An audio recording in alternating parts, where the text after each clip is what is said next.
Hello, Global Theater. My name is Jerry Fielka. Today's Feb4, 2025. Want to thank Rob Grant and his amazing podcast. I'm probably wrong about everything. Please subscribe. It's an honor and a pleasure to be here with Part Two, Peter Amidon. Where in the heck you calling in from, Peter? Oh, I'm just up. I'm home in Vermont. I'm upstairs in Mary Alice's office. How cool is that? The first question is, and it was sure fun doing part one with you, is we ended talking about religion and prayer, and this is the next question in that regard.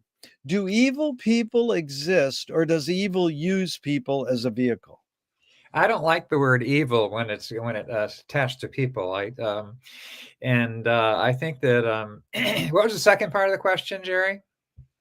Do evil people exist, or does evil use people as a vehicle? Yeah, I think I just don't. I've never been comfortable with the concept of evil.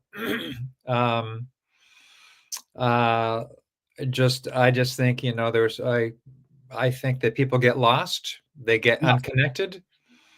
Or they get unconnected with other people. People get are sometimes angry, and often anger, I feel like, is a mask for depression and insecurity. yeah, And I think that what people call evil comes out of that. yeah.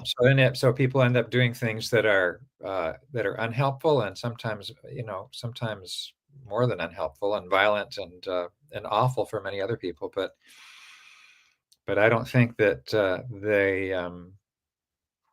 yeah, I don't think it's an evil motivation. I think it's a motivation from insecurity. Well, really, Peter, the hidden question is, how do you advise someone to deal with an enemy? And I'll set it up. Alan Watts says, if you acknowledge your enemy, you empower them. Exactly. Coppola says, if you keep your friends close and your enemies closer. JFK said, forgive your enemy and don't forget their name. And Fellini says, I need an enemy. So it's a lot of prompts, but the basic question, Peter, is how do you advise someone to deal with an enemy? Again, just like evil, enemy is not a helpful term. Yeah. I do think that it's and I've heard that's not just from me. I've heard this from other people. I think on one hand, I remember somebody said when they see somebody who might possibly difficult is they say to them, I know that I can or am going to love you. And that's kind of when you meet somebody new, and whatever thing hits your mind that is that you can't help, your kind of gut reaction, you can say to yourself, I know that I'm going to love you. And in the people that I've gotten to know, there's some people who are difficult, and I try to let them know that they're loved. But also, if they're just surrounded by bad energy, I give myself permission. Well, it's for my health. It's a good thing to do, to not spend a lot of time around that kind of bad energy. Yeah. So it's I remember one time here reading, this was really great. When I went I read somebody that said, when you go visit your parents, and that can be, for some people, love to visit their parents, and some Yeah. people have a hard time doing it. And I think that can be, or both can be true. But you don't have to, or just anybody who's difficult, you don't have to. Let's just say your parents, though, because you say, I'm going to visit my parents, she lives 3 hours away, and so I should stay there for a couple of days. But you don't have to. You can just spend an hour with whoever that is Yeah. a relative that is challenging. You can just spend an hour with them, and you've visited them, and you've given them the time, and that's, you don't have to punish yourself. Yeah, But I that's also think it's important to protect yourself from people who have negative energy. like if Uh, your sons came home and said, Dad, when they were young, I'm being bullied, what advice would you give them? they never did that. But I have heard some of my grandchildren getting involved in bullying things. Um, Well, the things I actually, when I was young, it was just basically don't bully. But now that it's gotten more sophisticated, I actually wrote a song about it. I was commissioned to write a song about bullying. So this is cheating because it's not really my thoughts, but I completely think it's brilliant. I wrote a song about celebrating the differences. It was commissioned by an elementary school, and I wrote this little thing about celebrating the differences, and it was pretty good. And they said, "What about bullying?" And I said, "Well, I don't know. What do you guys say about bullying?" And say, "Here's what we say about bullying. If you see somebody being bullied, if you see somebody being bullied, you can, number one, tell the person that's bullying them to stop bullying. Number two, you can find an adult, a teacher or a parent to help, and tell them that somebody's being bullied. And number three, you can take the person who's being bullied and help and remove them from the situation." Yeah. So that's not me. And I thought that was just really. And now when I was younger, I've gotten bullied a little bit, not much, but I definitely remember bullying this one kid who was just a very different kind of kid than the rest of us. And I still feel bad about it. It was just awful that that I just joined them so I can think about why I did it. I did it because I just wanted to be part of the group. I wanted to be liked There by you the other go. kids that were bullying him. That's why Well, I did it. you're willing to talk about that, Peter. That's amazing. That's what I think it is. Because Nassim Taleb said games were created to give non-heroes the illusion of winning. In real life, we don't know who wins or loses, but we can tell who a hero is. Gregory Bateson says if the criminal gets caught, does he go, "Whoa, my criminal skills weren't up to snuff that day"? Or does he go, "I did something morally and socially wrong"? So Yeah. again, it's a lot of prompts. You can go wherever you want, but basic question is, does punishment work? Does punishment work? Punishment. So I guess you have to figure out what punishment is. What is punishment? The Yeah. best kind of punishment is natural consequences. If you forget, you forget your homework, and then you instead of having your parents come and bring it for you, you just get the natural consequences of it. So when that works out, that's really great. Yeah. Does punishment work? I think punishment kind of brings out it gives you the image of somebody being angry, and I don't think that really is helpful. It can be helpful for someone to know that you're angry, for a child to know that you're angry, but it's not helpful to really kind of let yourself just go with that. And I think it can be helpful to say, "Yeah, wow, you've just really made me angry," just to let them know that. I think just with children, when my grandchild, I'm mostly dealing a lot with our grandchildren. When a grandchild, when he was younger and he have a temper tantrum, there's nothing you could do to help him in the short term, in terms of there's nothing you could do to stop the feelings that he was having. And if he was throwing things around or something like that, I would carry him up to the room and just leave him there for a while, knowing that I can't really stand. I'm not going to. It's not the time to tell him about how unhelpful his behavior is. But you can. But then you can. But after yeah. So the kind of on one hand, you can just wait till he gets over it and then talk about how whatever his feelings are, it's not okay to throw things, that kind of thing. Yeah. Punishment, I don't know. Like if you mean jail and punishment like jail, that's another. No, I mean, it's endless. The way it's like, again, you put the questions into the context you want, but it's Yeah. funny. I love the words natural consequences, Peter. Just to go up on that for a second, is that what karma is? What you do comes back to you. Do you believe in karma? Well, I do believe it. I do absolutely. I do Yeah. believe in karma. I believe that well, I'll give a kind of financial example, sort of, is that I believe that we have a company that makes that puts out CDs and books of traditional dances for children, and we worked really hard on it, and we make money on it, and they're used all over the country by elementary school music teachers, and I believe that let's say we put all the dances up on YouTube. It would be really easy for someone to just get the dances from that instead of from the book. Now, my feeling about that is that that's fine. That if we're just spreading if we're kind of giving them away in a sort of, but if they're actually resulting in more children dancing, then that's really great. And I also believe that ultimately doing something like that that's generous will actually end up giving us more sales, which wasn't Yeah. the original intent of it. Yeah. So I think being, just absolutely, it comes back, absolutely. Yeah.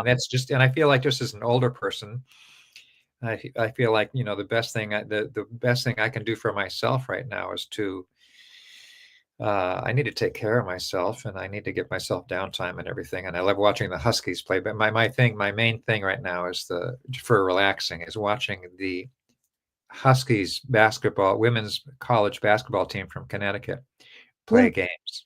Yeah. That's really, but That's good. but the best thing for me to be doing, really, to take care of myself, is to do good things for other people. That's it. Amazing. So James Joyce, Selfishly, that's the best thing I can do for myself, to keep myself healthy and happy. well, I think that's why everybody is striving to make the world a better place by showing concern for others. Yeah. I mean, the bottom line is we all know that, and if we could practice it, it's good. Yeah. I'm not convinced we all know that, but yeah. that would be nice if we did, though, Jerry. Wouldn't that be nice? That's a kind of a dream. Well, no, I'm just trying to self-brainwash everybody into knowing it because Good. they That's know good. it. They know it deep down inside, but they want to deny it because they're selfish or they're being a bully. But it will eventually reverberate. But yeah, we're more hardwired for cooperation than not, I think. James Joyce was the first projectionist in Dublin about 100 years ago. He basically checked out. He said, "This is stupid. Why should I go inside a building and see a movie of a tree when I can go outside and see a real tree?" Years later, Faulkner said, "Sometimes the best fiction is more true than journalism." Why do we have to recreate things in order to get them? Why do we have to go to a theatrical play of people acting out life? Why don't we just live life? Oh, yeah. I'll just say that's silly. That is silly. It is so, important. Yeah. It But is so why? important to write Why? stories. I understand you're saying Okay. it's important, but why? Yeah. Yeah. Yeah. Okay. Well, let me think about that. It's such a, it is something let's just say that it's something that humans have always done. And there's and anything that we've always done forever, there has to be some sort of evolutionary reason for it, uh, like singing. What's the evolutionary reason for singing? Well, to me, I've thought about that and last. Oh, that's because singing. What singing does is it creates bonds in a community that help the community to survive, basically. Yeah. So let's say this is a similar kind of thing. When you write a play, or I'm reading all the time. I just can't stop reading. When you write a story, and when somebody reads the story that you've written, as you said before, I said often it has more truth than truth itself does. That it brings a really, really beautifully written story. It just has more truth. And I mean, I used to remember reading Dostoevsky when I was younger. I can't read it anymore, but God, it was just incredible. When I was 22, 23, and have kind of kind of things are pretty wild, and Yeah. I felt Dostoevsky was really matching that, and it was a really hard time for me. I remember because I was sick a lot then, and it really helped me get through. I don't know I can't quite. No, that's fine, Peter. We're going to go into this deeper, and we talked a lot about it in various ways in part one, because your Russian dude right there said beauty will save the world. So, Yeah. he's usually thought of as depressing and, Russian depressed. But I'm curious, Peter, your tipping point where you figured out what your calling was. Like, your parents are raising you, you have this sensibility of music. I think it was from your one of your relatives who was a jazz musician, but where was it where you went, this is what I want to do? That's my calling in life. Where's your tipping point? I had a tipping point. I had a specific epiphany. Um, I had graduated from college in music, and I hadn't done any music. Oh no, that's not true. I had done two years in college as a math and computer major, and I was in Navy ROTC. And after that, I went to a. I dropped out of Navy. I dropped out of Navy ROTC, and I went to a concert at Tanglewood by the Boston Symphony Orchestra, which is their summer home, which is very close to where I grew up and where I was living at the time. And they were playing the Beethoven's Emperor Concerto, which is his fifth piano concerto. And it was just, I think it was because right that moment I really needed to make a decision about what I was going to do. But in any case, what happened was I just started crying and thought, this is what I want to do. And that was the moment. That was a moment, and it stayed. It just stayed. That's what I want to do. So it was really. And then when I went to college, I found that I was good at it, and it just gave me so much pleasure. So that was it was that I didn't know how I was going to do it or anything, but I got a cello teacher and I bought a cello, and I hitchhiked back to Ohio with a cello and a guitar to my college, Miami of Ohio, and walked into the music room, into the Miss Pottiger's cello room, and said, "Hi, I'm Peter Amidon. I'm going to be a music major." And that was Well, it. then Peter, where's your tipping point to be an educator? You want to teach. Yeah. How long? Sure. That was not a tipping point. That was that kind of developed. Yeah. After there was another tipping point where I became, where I had a girlfriend who introduced me in Cambridge. She introduced me to traditional music, traditional dance, contra dancing, singing sessions, Pinewood's folk music week, where everybody was there, was just singing traditional songs and dancing traditional dances. So that was I was already doing that when I got married to Mary Alice. We were both total folk musicians, and I found out that there was and I was working in a print shop as a printer. That was fine. I doing music on the side and working in a print shop, and then a friend of mine, Becky Graber, said, "Oh, there's a day long music job available, just one day a week." And I said to my boss, "Is it okay if I just take this one day a week and then work 4 days?" And he was kind enough to let me do that. And so it was just a job, and I didn't have any music education because Vermont was pretty loose about it. They let me be a teacher.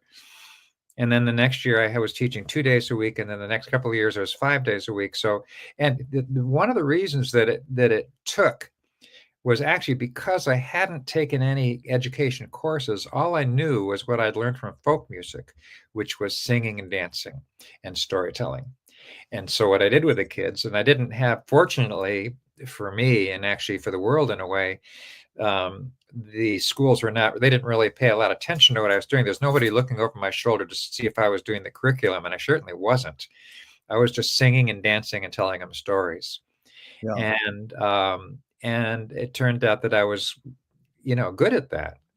And I think just the fact that, and then that developed. How did that develop? It just, after a while, I was doing that as a residencies, in residencies. And after a while, my wife was doing it. And then we were doing school assembly programs, and and then we made these books and CDs, and I was just good at it. I loved doing it. Yeah, I loved doing it. And after a while, we were actually flying around the country. The last part of my career, flying around the country, doing workshops with large groups of elementary school music teachers at conferences, and weekend workshops. So that was a development that I didn't ever. There was never a moment. It really happened. I never thought about it. Well, this is a perfect follow-up, Peter, because a screenwriting teacher told me great art is when you can clearly see the intention of the maker. Stanley Kubrick says the opposite. Great art is when you can clearly not see the intention of the maker. What role does intention play in your creative process when you're writing a Peter song, not on a commission, not on an assignment? You're just writing a Peter song. What role does intention play? That does happen. I'll just see a song and more often it'll be like the pastor will say, can you do this song for the choir? And I'll do an arrangement of it. But sometimes it, like you said, I'll just see a song and I wanna arrange it or set some text to music. The intention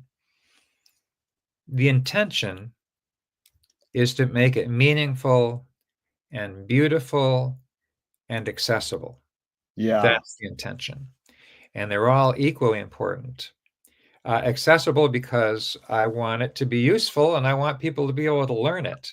Yeah. And my stuff generally, I do when I sing for and have something for my church choir. There's just a ragtag group of singers who some of them can read well and some can't, and some can sing well and some can't. And so and we only rehearse, 45 minutes. So my whole, the way I've learned is to write things that are easy to learn, but they're also beautiful and they have integrity and they're and they're meaningful. I think Yeah. not every single song. Some of them are just funny and weird, but most of them, I think it's important for it to be meaningful and it's really important to be beautiful. So when I'm writing a song, there's something that's not working. It's just, oh yeah, but this part here, that just does not work. And I'll just keep working that. I'll keep working that part that's not working. And sometimes that ends up, and it's like, oh man, sometimes that'll end up being a very, very strong piece of the music once I've gotten a solution to that. Duchamp said there's no art without an audience. How much are you thinking of your listener when you're writing your song? Well, I'm the listener when I'm writing it. Yeah. So I think that Besides you being the listener, how much are you thinking of your other listeners? I am thinking about other listeners. I think about them, especially if it's specifically for church, about the when I wrote a bunch of songs for all these. I wrote 4 musicals for teenagers. Yeah. And that was very different because then I just allowed myself to just go nuts in terms of how there was no parameters and the piano part could be really completely crazy and because the kids can sing anything. And so at that point I was just having really, really fun. And I still wanted it to be, interesting and meaningful and stuff, but I didn't have to worry about so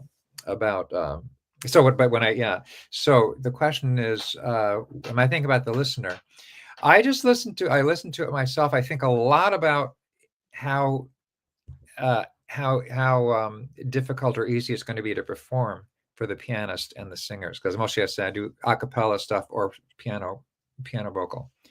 I think about that a lot, and I just kind of trust my own self that if I think something's beautiful, then I think the audience will, and I think that's been. I'm happy to say that's been borne out. That a lot of people. The reason I'm a choral arranger, the reason I spent so much time at it as I do is because when I started doing it, my arrangements were just spreading out very, very fast. Other people were picking up without me doing anything. Yeah. So I realized, oh, people like my arrangements. Well, I'll work harder on that then, because that's really a useful thing for me to spend my time doing. Peter, this is a question again referring. Marshall McLuhan says everything we invent extends some humanness or a human sensorium.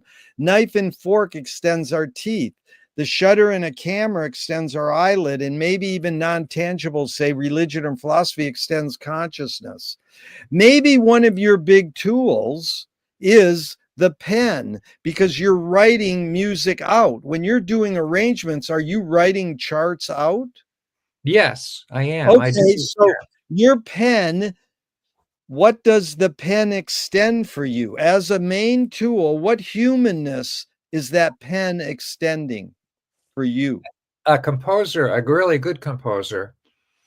I'm not a great composer. I mean, a great composer is a person who can hear a string quartet and a symphony in their head and just write it down, and who can write a piece of music that goes on for 20 minutes and has a 20-minute shape. Yeah.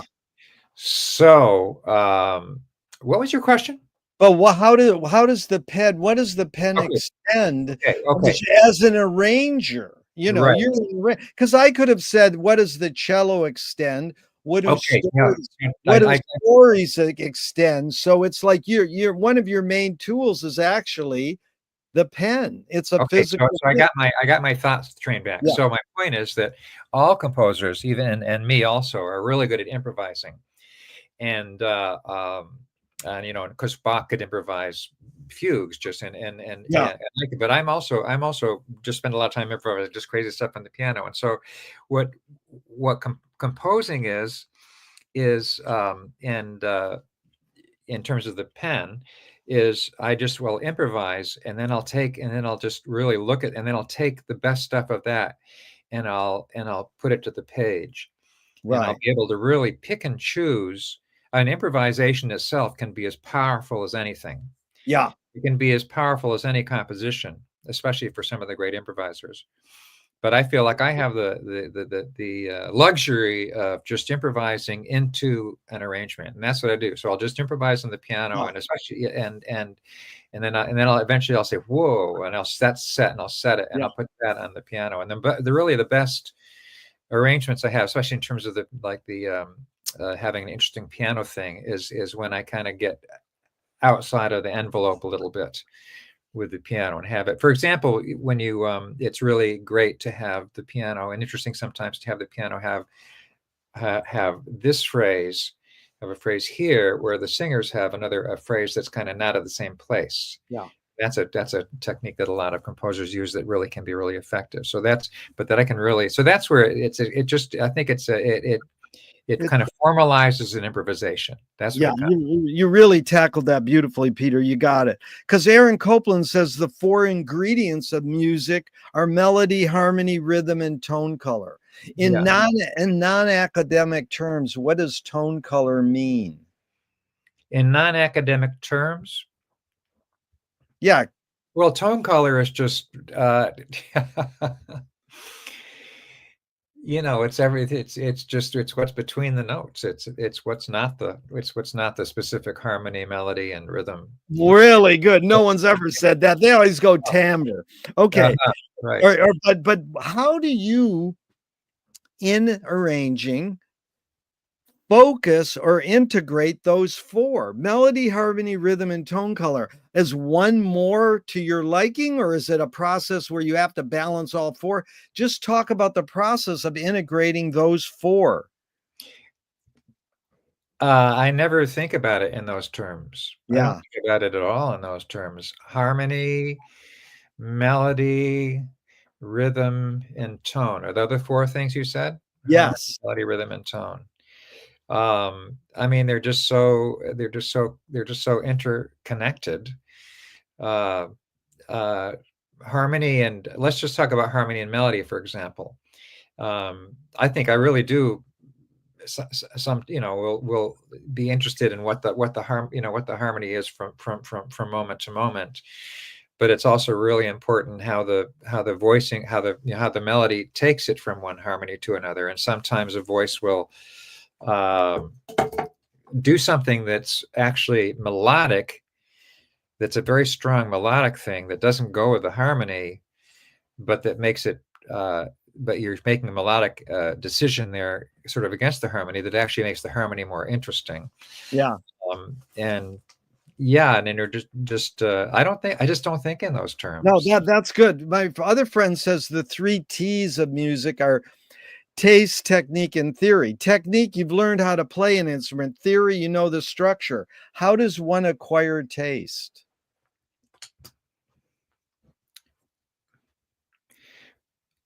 You acquire taste by lots of lists, like by focused listening and playing lots of other people's music, and singing, you know, and singing in choirs with other people are Yeah. directing, and listening to a lot of well, let's say the Beatles and Bob Dylan and Bartok and Beethoven and I mean really listening to it. I've learned a lot from Sam, my son Sam. Oh yeah, Yeah. you're yeah. He's a good listener. I've But learned a that, lot from Sam about listening because he's a very I mean, he's just. I liked the Beatles when they started, but I didn't. But I only learned about them in the last 30 years by Sam's side, in a way. Wow. Just how extraordinary their compositions are, and they're not just the compositions, but how they put them together. And then that fifth guy who worked with them, whatever his name is, the guy George who, Martin. Yeah, George yeah, Martin. yeah. So, But Peter, this is the question I'm dying to hear you respond to. It's not a yeah, big deal, and I'm not saying he's right or wrong, but it's McLuhan. There's yeah. two elements in this statement. He says, "Song is slowed down speech." The reason cultures have different musical taste is ultimately connected to language difference. Absolutely. Oh, See? absolutely. There's no question. Think about Bartok's music. It relates to the kind of there's the rhythm of the rhythm, and think about the klezmer music from the Eastern European languages, and German, and American. Oh God, African American music. It's just, and that's just American music. That's like the combination of Western Europe meeting the, and we have it. Just so much has to do with the speech. Absolutely. You're very wise, man. A lot of people struggle with that. What's more fundamental, language or music? What is more fundamental, language or music? Well, even when, right now I'm talking, and instead of going, right now I'm talking, I'm going like this, and I'm just gonna, no, I'm just talking, it's so much, ours is not a tonal language specifically, but all of them are tonal languages. So much of the meaning comes out of the tone. So which is more fundamental, language or music? I'd say yes. That's the answer to that. You're a great listener, Peter. Tell me an instrumental that makes you laugh. Oh, an instrumental that makes me laugh. One time, there was a friend of mine named Paul Brown. He's a great banjo player and fiddler, old-time banjo fiddler player, and he played this. And when I was just first getting into folk music, I went to Pinewoods, and he was just a hero to me. And he played this, and at a concert, he played this piece on the banjo that was a joke, and I can't remember I can't remember the name was, but I know it had the word "fuck" in it. It's like to me, it was like really funny and really beautiful. So that made me laugh. Sam makes me laugh all the time. Here's one of my favorite thing that Sam does. It makes me really laugh. It just is when he'll play a beautiful song in capo 2, and he'll be playing it in D major, but he's singing it in E flat major. Yeah. And it just sounds, it's actually pretty wonderful to listen to for me, because I really like that kind of stuff, that kind of contrast and half tones and stuff. But it sounds pretty, what the hell is going on here? And then he goes, whoops, and he moves his capo up one, and so now he's playing in the right tune. And I'll say one other thing that makes me laugh, and I just say this is Sam again. It's just when he does his screams, because his screams are very musical. The thing that they're not just screams, or like And what's funny is that, of course, it's just so weird to hear somebody scream in the middle of a beautiful song, but it's also funny because it's actually really beautiful. That's it. And what makes it funnier is that people who experience that, especially for the first time in a Sam Amidon concert, don't know if it's okay to laugh. Yeah. And I think that's really funny. And Sam loves that too. Just the tension that he creates in an audience when he does that kind of thing. That's embracing contradiction, like wonder and horror in the main thing. Like that's the essence of life, is that we can embrace both of them. Exactly. Thelonious, my friend, has a great observation. He said Thelonious Monk heard all the notes Charlie Parker heard, but only decided to play some of them. That's brilliant. That is a good one. But he said there are no wrong notes. So I'm curious your reaction to that comment by Monk. There are no wrong notes. Well, I love that comment. Well, it's true. when Monk is playing music, that's absolutely true. It's not true for everybody. It's not true for everybody. Not at all. No, not at all. But when a really brilliant musician is playing a bunch of crazy shit, it's going to be beautiful. And It I can be. and I Yeah. have to say that I actually, in my improvising, when I improvise on the piano, I don't ever do that in public. But the improvising is the foundation of everything I do, compositionally and arranging. But when I improvise on the piano, I'll I'll just play all wrong notes. I'll just bash on it and just play Yeah. everything, just not try to make any sense whatsoever, and just keep going until something develops out of it. And it's deeply satisfying. I don't know if it'd be beautiful to any other people but me, but yeah. Well, that's something I've come across interviewing a lot of musicians is they usually end up saying, "Don't think," and it's like, yeah, right. That sounds really romantic because they Yeah, have this Rolodex of licks in their head, and they're right. trying to avoid falling back on just playing the same riffs. Yeah, But they're at the same time, how do you not think? They go, well, get in the flow. But again, it is sort of funny when you're saying, hey, I'll just bang away at the banjo with the sense that maybe I'll come upon something. But how much can you do that in a show? Like what I learned also was from studying Miles Davis is it's the space between notes. right. And basically, back to Thelonious Monk, he said, silence is the loudest sound in the universe. George Clinton, Parliament Funkadelic, says funk is the absence of. So, Peter, how do you know when not to sing, when not to play notes? How do you know how to integrate silence into music? When I hear some musicians who allow really serious chops playing, really fast, and it's virtuosic, but it's not beautiful. It's not beautiful because they're just trying to play a lot of notes. We did a arrangement of I can't remember her name, this woman, a song called I Can't I won't be afraid. I think that's what it is. And there was a guy named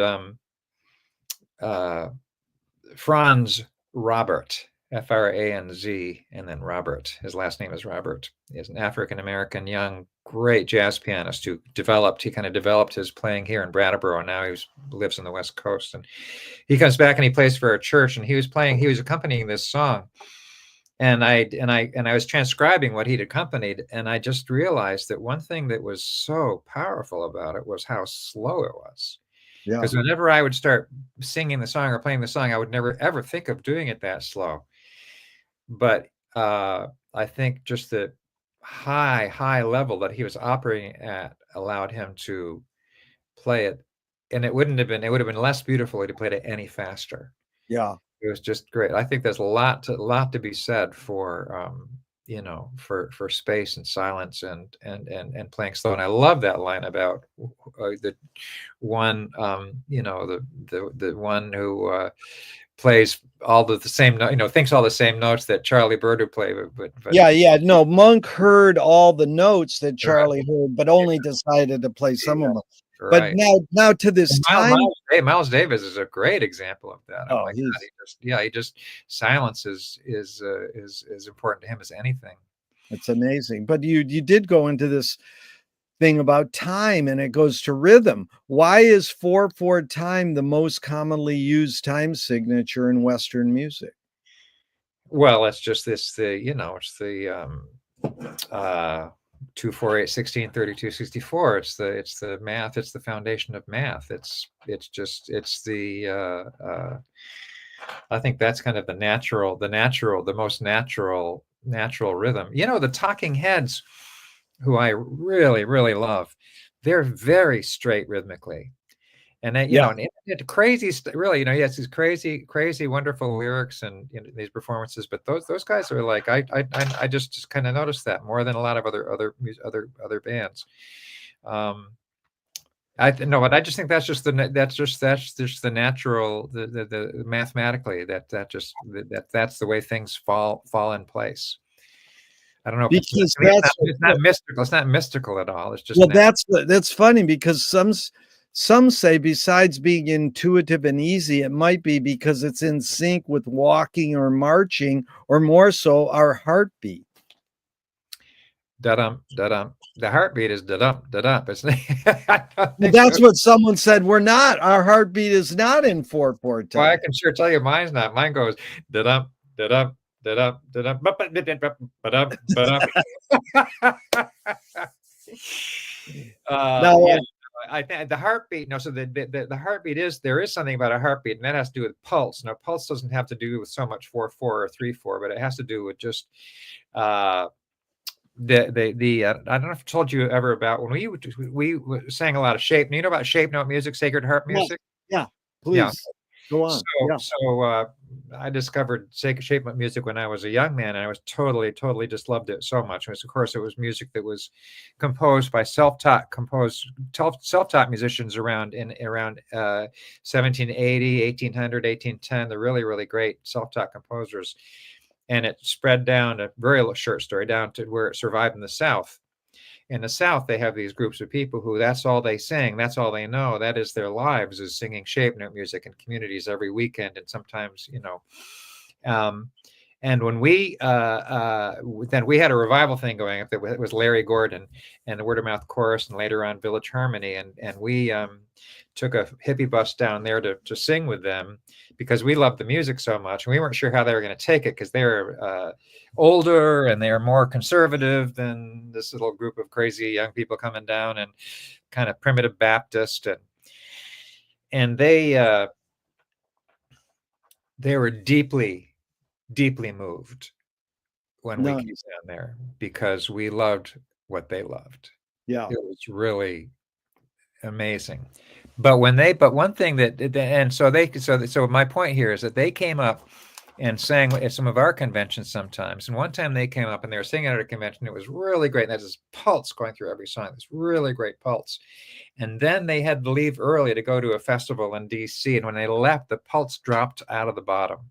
And that's when I kind of realized, a lot of us in New England realized this, like the power of the pulse of these self-educated shape note singers who had no particular vocal quality but they had a pulse that we couldn't touch. And I think we've gotten better at that. But but the really great musicians, these folk musicians who could have gone to Juilliard, but instead ended up really, really just focusing on their own traditions, often just have this very powerful pulse.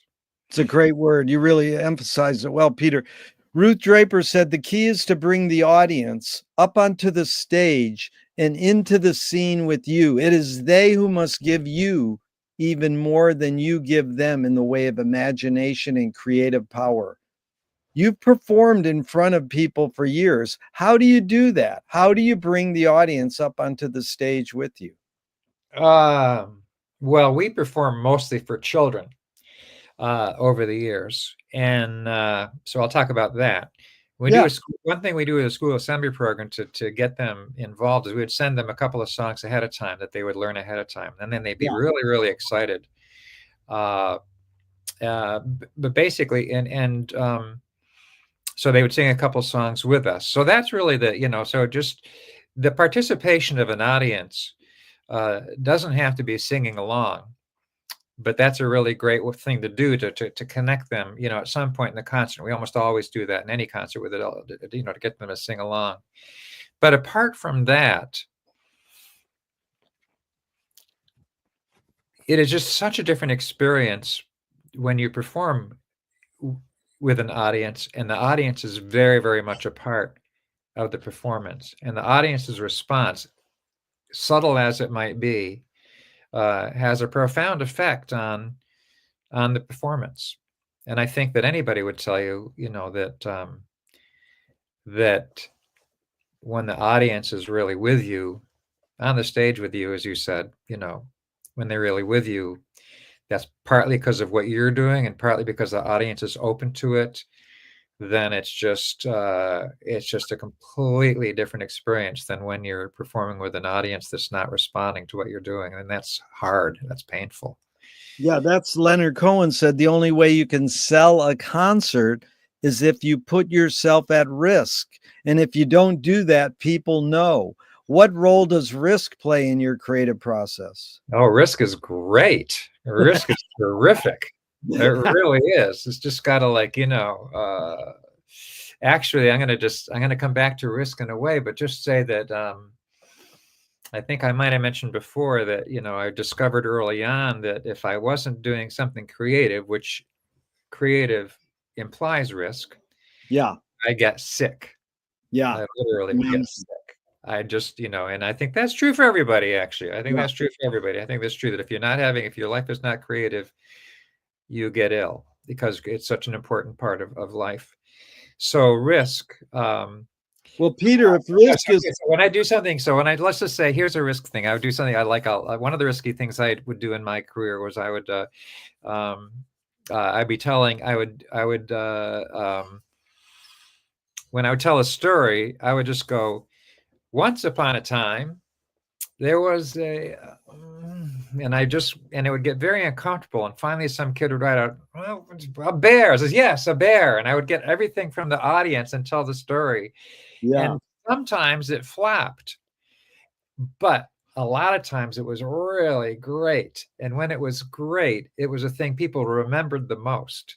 And I think that's true about any concert, is that when you take a risk and the audience, with the audience or whatever it is, it is a powerful experience, and that is what the audience will remember. And one of my little mantras that I say to when I was working with music teachers, doing these workshops, the music teachers says, you got to take a risk, and if you take risks, it'll sometimes go south. And when it does, you can say, hey, that's great, I was taking a risk. If it doesn't go south once in a while, you're not taking risks. But the things that you really remember and the people in the audience remember, or the children remember, are when you're taking, that is the most powerful thing. And that is what people will really remember and will really stay with them and really help them. So Leonard's comment is so accurate, but what does courage mean to you now? How do you find the courage to take the risk? Because if you say risk is great and terrific, it's like, yeah, right. Well, how do you get the courage to do that?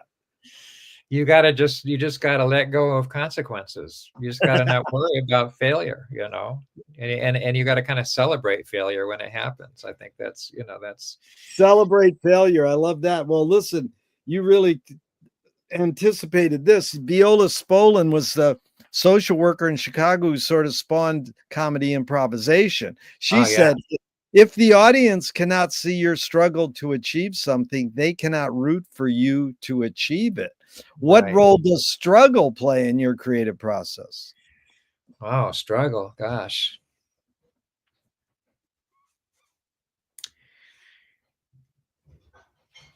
Well, I guess I'm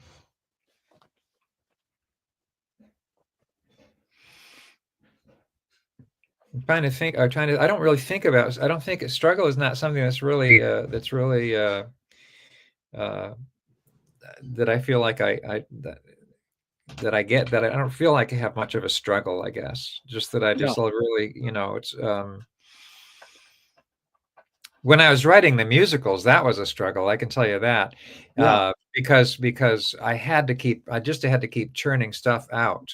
Yeah. So okay, here's what a struggle is. A struggle definitely I've had this. A struggle is where you have a deadline and you want to write something, and you're writing something, and you're just really I'm writing something, and I think, oh Jesus, this is just not gonna, and you don't know, and I don't know how it's gonna.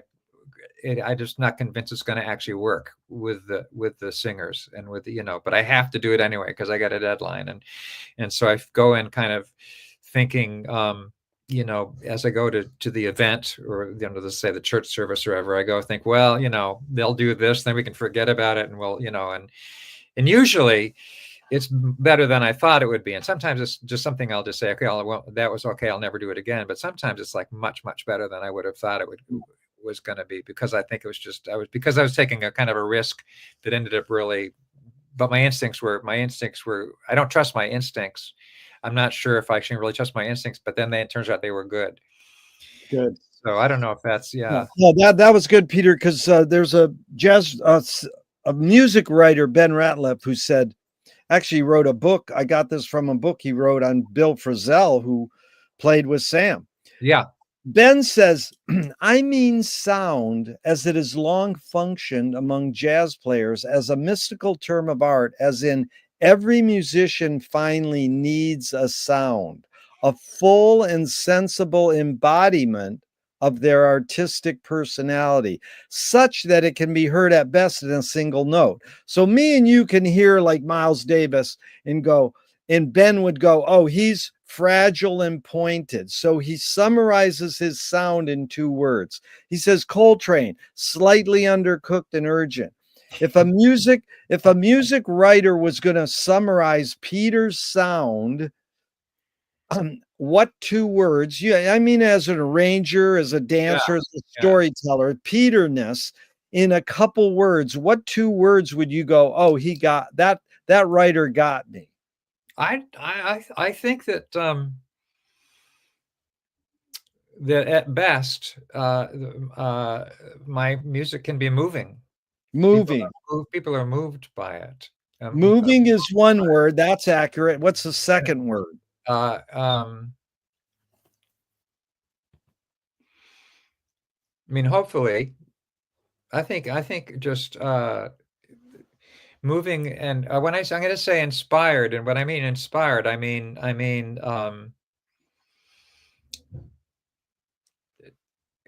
inspired.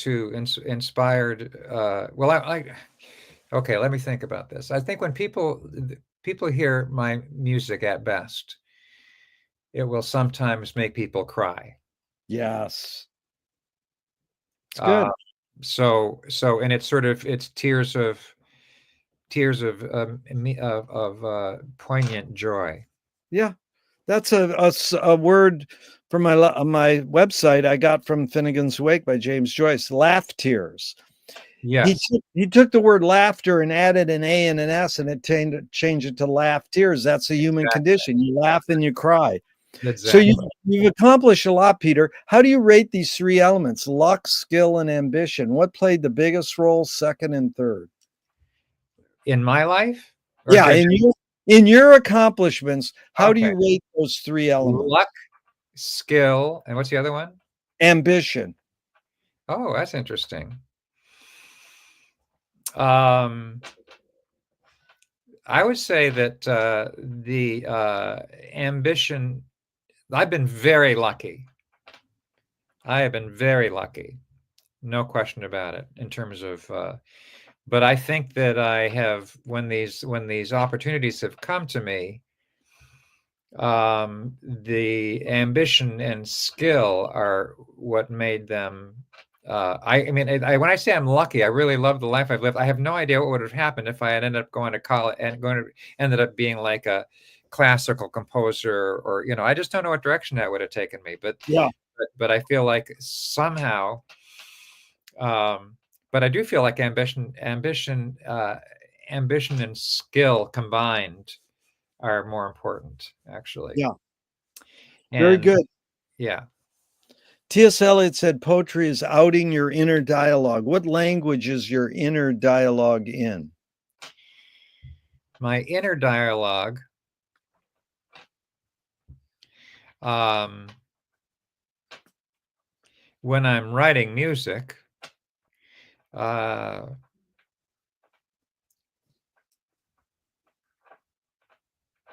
when I'm writing music, or when I'm arranging something, it's kind of like timeless. That is the one thing I can spend the most time doing without a break. That is great. Yeah. Your inner dialogue is timeless. I love it. This great woman filmmaker, I says, what language is your inner dialogue? And she goes, I wish I knew. Yeah, yeah, Yeah, yeah, exactly. I don't know exactly what's going on, just yeah. because the hours go by and, Oh, that's the greatest mode is when you can get into yeah, can humans escape time? Yeah, through yeah, music. yeah. So, what's more important, conviction or compromise? Conviction or compromise? Oh gosh, compromise. Yeah. There's no right or wrong answers to any of my questions, but that one you got right. Well, everything, I think everything, and you're like, just in terms of when you're writing it, just we'll go back to writing a, an arrangement, you're always compromising, always, in order to make Yeah, it, you want to make it accessible, and hopefully, often it ends up being something that's way beyond compromise is actually better than anything, but I think yeah, making something accessible and making it easy to sing and making the chords be satisfying and interesting and making it moving. When you get all of those, it ends up being just more beautiful because of all of those compromises. That's what yeah. makes it really That moving and really beautiful. The kind of tension yeah. between what's less than perfect or something. I don't know. That's yeah. You really get it, Peter, because most people say 80% of people say conviction. I'm like, Uh-huh. we're born convicted. You're already convicted. But anyways, it's a beautiful reflection of how you listen and you put the questions in the context you want, which is your music and your arranging. Yeah. Two of my film heroes say their mantra is ignore yourself. There's no self-expression. In fact, the great jazz pianist Cecil Taylor says, I'm just a vehicle and this stuff just comes through me. Is art making, music making more self expression or more your vehicle for whatever technologies, cultures, and environments are dominant? More self-expression or more a vehicle? Yeah, Well, I guess I might say that that it's an expression. I think that the more you take the self out of the expression, the uh, the better it is. You take the ego out of it. You take the fear of whether people will like it out, yeah. which is kind of self. Yeah. So at the very best, um, self-expression. What was the other word you said? Vehicle. It's like Yes, I think Dante said, vehicle. yeah, Yeah, they vehicle call it a muse, of just or vehicle. Yeah. so you kind of working on this kind of I'm working on this piece, and hopefully rather than being kind of like self-expression, it's more like a vehicle of humanity. So that might be an answer. Unbelievable. Really good. Can art making, music making be egoless? Oh yes, absolutely. You are so smart. I got to tell you, because you probably know. You know Maura Smiley? I love Morris Smiley. Maura's. I've made movies with her, and I had her on my podcast. And when I asked her that question, I think it was in the last year, she goes, Brad Meldau, this great jazz pianist. I just did a gig with him, and after the gig, he said, "Your singing is egoless," and she went like, "Wow!" I mean, Yeah, that was pretty heavy. what a great thing to say. Yeah, what a great Okay, compliment. Peter, is perception reality? Yeah, I mean that's our reality. Yeah, Perception is all we know. yeah. Uh, we don't even know. I mean, I've been reading about black holes and stuff lately, and it's just we're perceiving just such a tiny bit of. So that kind of goes to so that actually goes back to one of your first questions in a way is perception or reality. Yeah, Perception is our immediate reality, but then we kind of get past our perception by watching plays and reading books and yeah, watching movies, and that yeah, is one of the kind of our attempt to get past this limited world we live in that is yeah. just all we can see and hear. And That's interesting. that's why I think that movies Yeah, and books and plays can have more truth in them yeah. than the reality we perceive from moment to moment. That's like if you don't have dreams, your dreams can't come true. Yeah, That's right. But Right. but Lewis Carroll says, "I believe as many as 6 impossible things before breakfast." Have you believed in any impossible things lately? Well, I've been becoming quite a fan of the impossible because I just finished this book about black holes, which is just, Yeah. you know, and it just makes you realize there are, we have the three dimensions that we're familiar with, and but there's many more, and time, and how, gravity. I mean, gravity. Gravity is I'm sitting at Gravity is so amazing. We don't even know what it is, except that we know that it's actually just acceleration. I can't get my head around that, but I think it's just that's what it is. It's accelerate. We're sitting here, the reason I'm stuck to this chair is because I'm Yeah. accelerating at 1G all the time. It's Well, amazing. that's beautiful. It reminds me of another great jazz shaman, Sun Ra. He said, "The impossible attracts me because everything possible has been done and the world didn't change." Wow, amazing. Well, I have to tell you, just I have cancer, and I'm not sure how I might live for another couple of years. I don't know. And also, I don't. You probably do this thing, where you watch a movie from 1950 and you think, Jesus, every single person in that movie is dead. Wow. And it's like, it's just so I'm thinking about mortality a lot, and I'm also thinking about, just the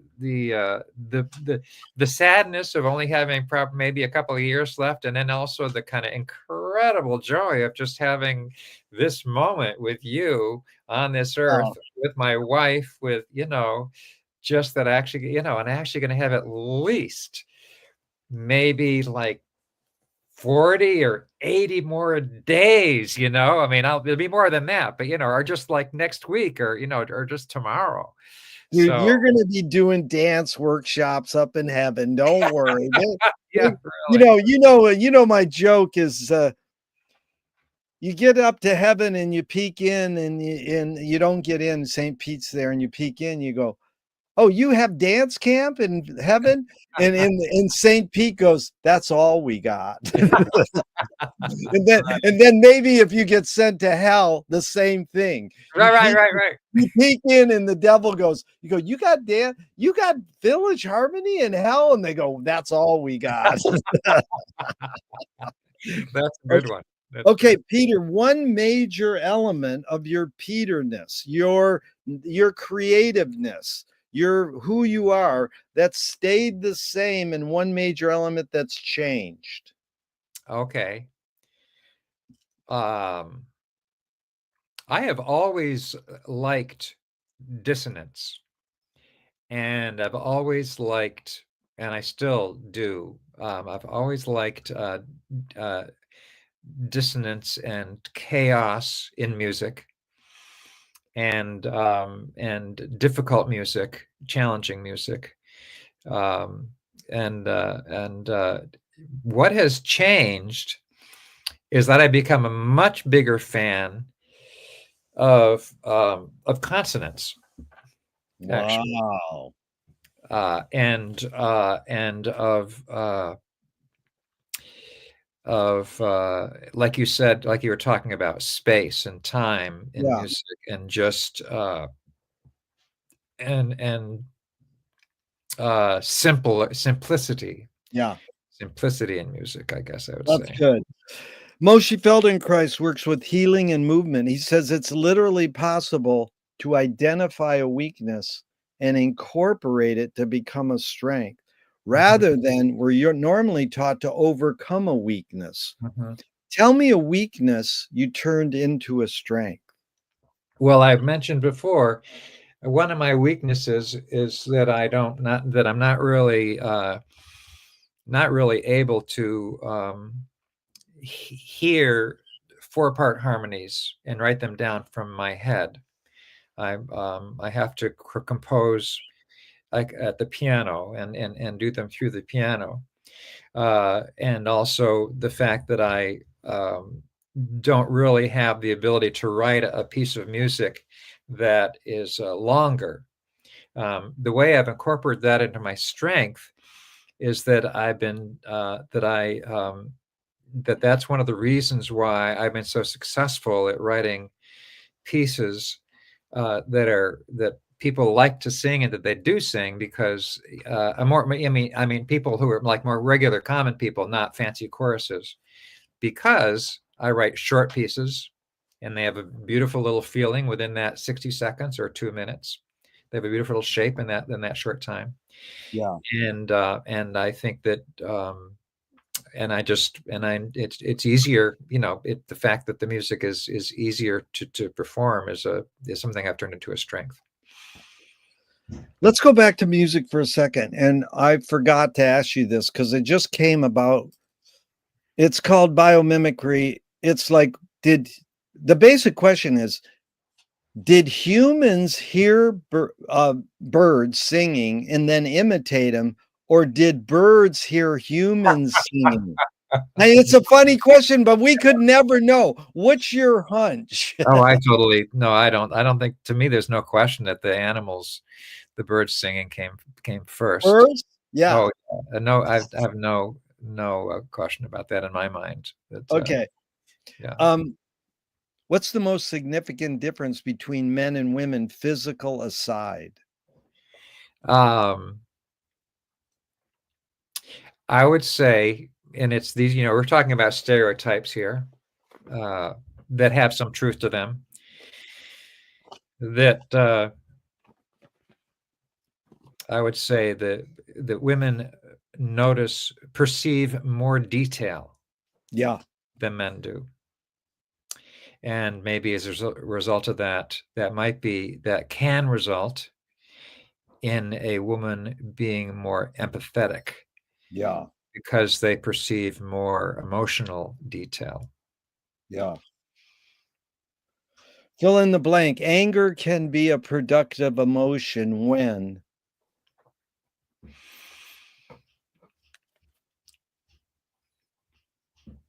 Anger can be a productive emotion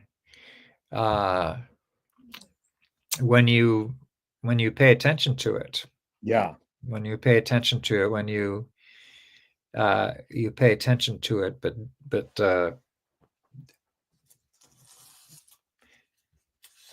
don't get distracted by it. Yeah. Well, there's a line that goes, "You create what you resist." Bob Goldthwait, the comedian, morphed it into, "You are what you hate." In fact, James Joyce said, "It's a curious thing how your mind is super saturated in the religion which you say you disbelieve." Yeah. And Louis Buñuel nailed it. He said, "Thank God I'm an atheist." So this line, I'm just curious, not you create, Peter, but one creates what one resists. Any thoughts on that line?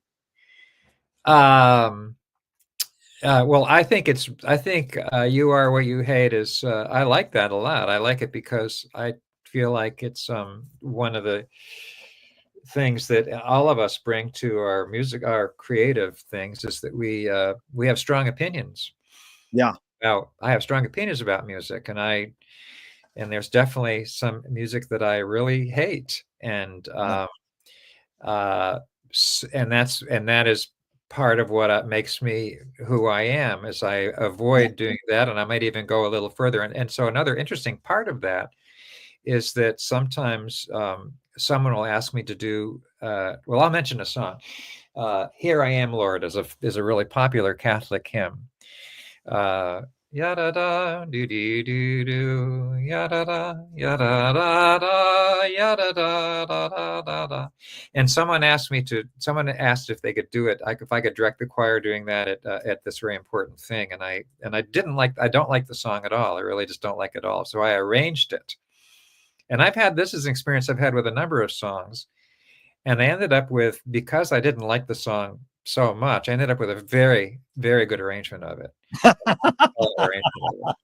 And I've done that with a few songs that I've just, I said, someone says, you went, oh shit, I got to do that one. Okay. And end up with a really, really good arrangement of it. That is such a great example, because they asked George Clinton, again, Parliament Funkadelic, what kind of music do you like? And he goes, the kind that pisses me off, so I can figure out, why does this music, how can music be bad? I mean, we know we have what's called aesthetics and bias, and I like this and I don't like that. And it's like, music is innocent. It's just the most amazing healing force, Yeah. So that was really good. It's really important. I think it's very important to have music that you hate. Yeah.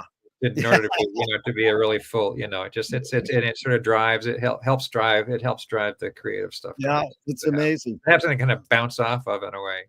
Yeah, it follows perfectly. Can satire be destructive? I asked my friend that, who wrote Comedy with Robin Williams. He says, that's the job of satire. But if me and you do a cartoon in a certain country and they kill us, some people think dying is destructive. So Swift compared satire to a mirror in which people could see every face but their own. What's the function of satire? Well, satire, I think satire can absolutely be destructive. But I love humor, and I really, really love comedians who understand, who can say, who can really talk about just about anything. They can be satire. They can satirize just about anything. It's really important that they satirize a really broad thing. Yeah. So what's the use of satire? Yeah, but I got to tell you two things that you just said really fast. George Carlin said the job of the comedian is to draw a line and then cross it. Really? and then Paul Krasner says, I make hamburgers out of sacred cows. Yeah, wow, that's really good. Because I mean, now at this day and age, it is like, it's really, really important. Yeah, no, satire. But maybe it's the job of satire being destructive. It's more like this. Steve Allen said, McLuhan loved to quote him, behind every joke, there's a grievance. Maybe drop the word every. Behind a joke, there's a grievance. Oh, that's really interesting. Yeah. Yeah. Well, a satire, I think satire is destructive when it's more something that's like a teasing. Yeah. Teasing thing. I think satire, but I think it's really, really important for all of us to keep our balance, to have, I mean, I'm a huge student of humor and of comedians, and I feel like I actually collect jokes. There's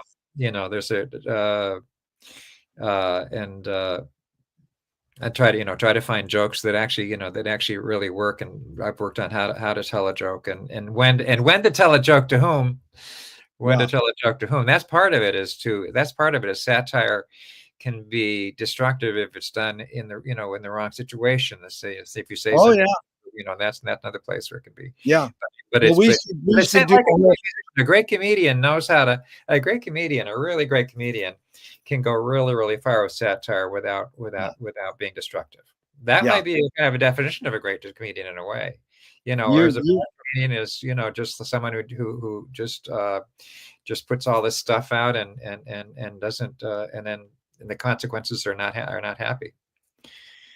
Well, we should do a whole session on jokes sometime, because I collect jokes too. But we got about 15 more minutes, so here we go. A couple more, Peter. Sure. This really been fun, and I appreciate it.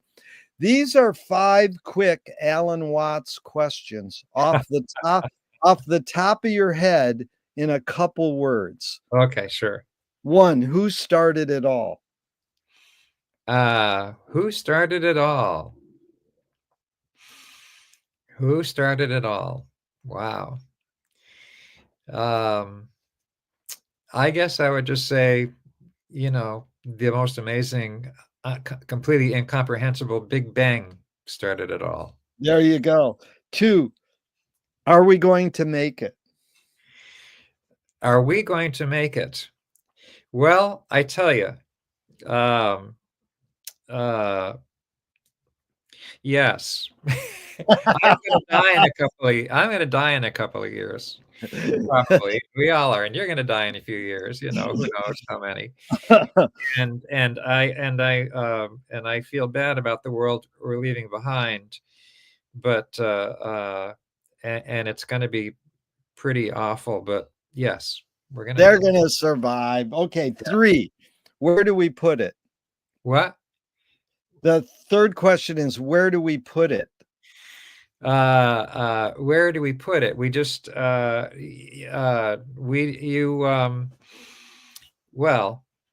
you just you throw it away and don't keep anything. Oh my God, I love that. I never had that one. Throw it away. I like that. Okay. Don't keep anything. That's beautiful. Who's cleaning it up? Who's cleaning it up? Well, I hope our grandchildren do. 5. Is it serious? Huh? Is it serious? Absolutely. It's Yeah. absolutely as serious as can be. You know, Absolutely. you might appreciate Frank Zappa says, I'm very serious about being not serious. Yeah, exactly. Yeah, I think, when you tell a joke to somebody, it's really important to me that it work, and that is serious. Peter, how do you find peace of mind? I find peace of mind by well, I'll just say by reading, walking, and playing the piano and being with other people. Yeah. If you were walking down the street today and you met yourself as a 12-year-old, what would you say to your 12-year-old self? My 12-year-old self, um, what comes to my mind right away is just trust your instincts. Yeah.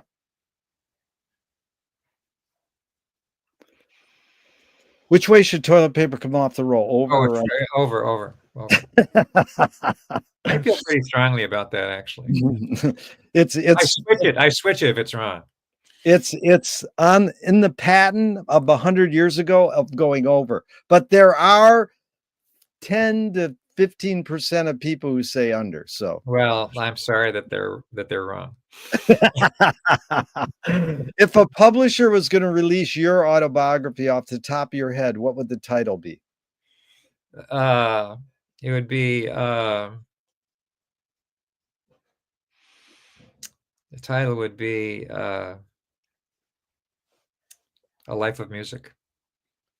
They want to scent the glue in the binding. What smell? They want to scent it? Scent the glue in the binding. Nice. Well, it's cinnamon. Cinnamon, nice. That's good for you too. If a statue was built in your honor, where would you want it displayed and what would it be made of? Oh, okay. Well, I guess it'd be nice if it was.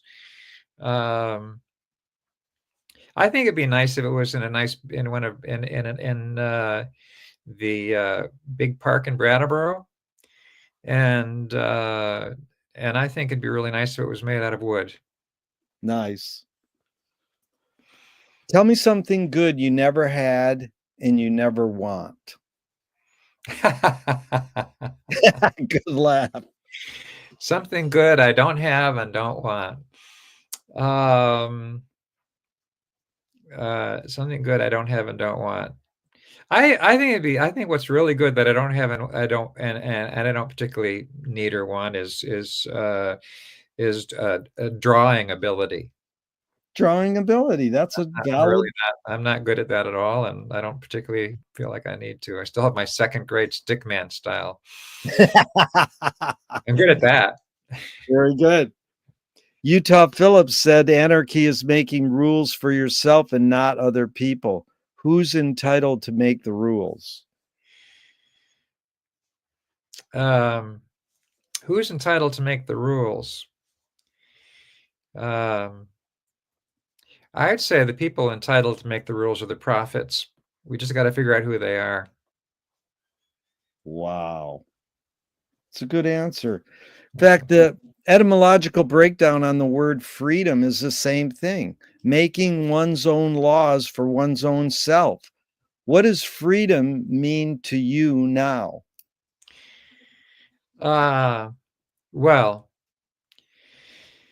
freedom to me now means that I have the luxury to have enough food and housing and personal connections and time to do what I think is important and what I enjoy doing. Yeah. What's the cultural shift you see developing today that inspires you? Oh gosh. Uh, uh, the cultural, in terms of music, I think the main cultural shift I see is all these people I know, including my own children, who have who have just and I think it's who just basically grew up in a very very rich world of music and are Yeah. ended up being really extraordinary musicians because they've been done it since they were in utero. Yeah. It's amazing. That's like Frank Lloyd Wright's mom put up pictures of buildings in the room when she was pregnant. And and it was like, yeah, it went through her head and through the womb skin, and he became an architect. I mean, you really raised some great kids too. Peter, if you were in a vat of vomit up to your neck and someone threw a bag of shit at your face, what would you do? What would I do?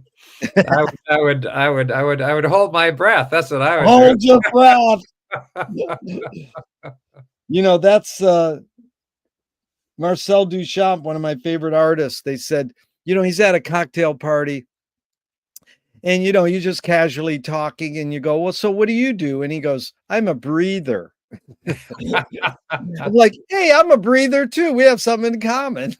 That's not the mime, is it? That's another Marcel? Not the mime. Marcel Marceau is the mime. Oh, right. Marcel Duchamp is the guy who ruined art by entering he changed it to a conceptual thing. It's called conceptual art. Yeah. Okay. So what's a question that remains unresolved for you? What happens when you die? Yeah. Do you have any hunches? I think my main hunch is that it's all just blackness and darkness is over. That's what I believe it is. That's what But that's funny. And I think that we've all, and I keep thinking to myself because I'm coming, because of my mortality being accentuated by cancer. I think, well, Tony Barron and Larry Gordon and Pete Sutherland and all these buddies of mine, they've done it.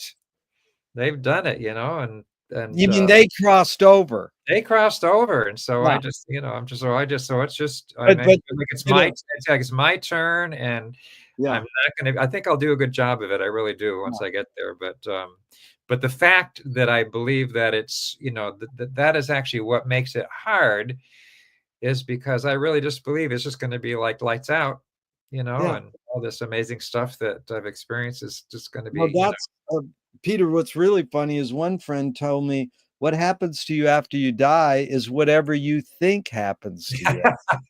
You're So right. if you go, I'm going to be reincarnated as a banjo, then that's what happens.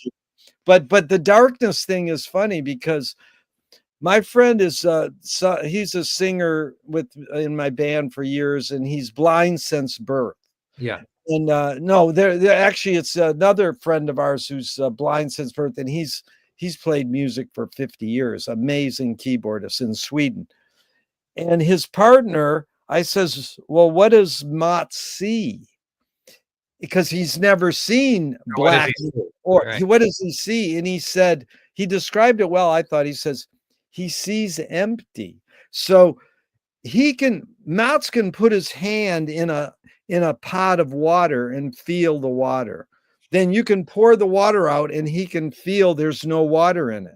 So he doesn't see gray or white or black. He sees empty.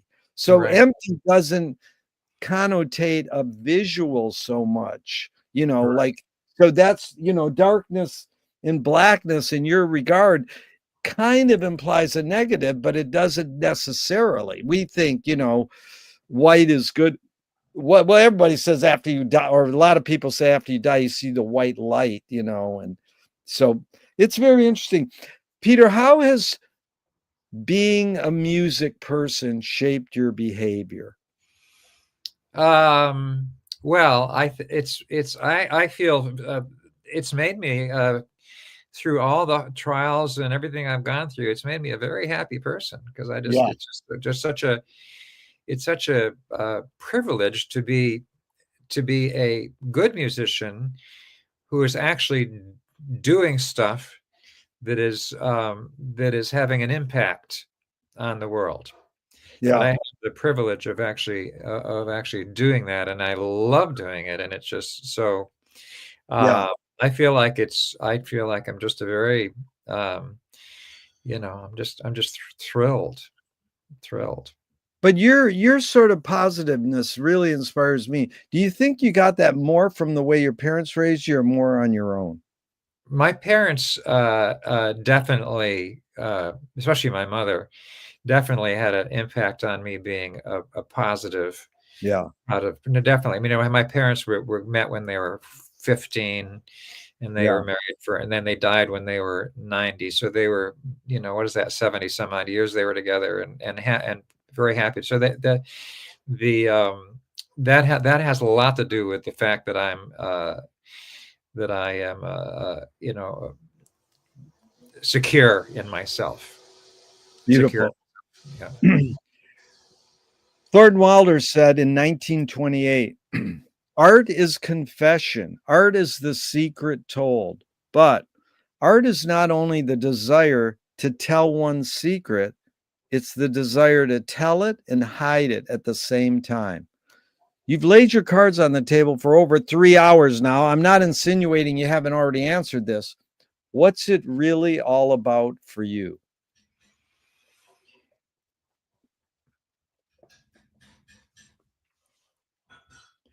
Connections with other people. Yeah, That's pretty much it. I feel like that's what makes us human, and that's what makes yeah, us happy, and that's what makes us healthy, and that's what music is meaningless without the connections with other people. Making music together, singing together, that's the height of humanity to me. yeah. What gives you the most optimism? My boys, Yeah, they're just, I really think they're just, yeah, my boys and my grandchildren. Uh, they're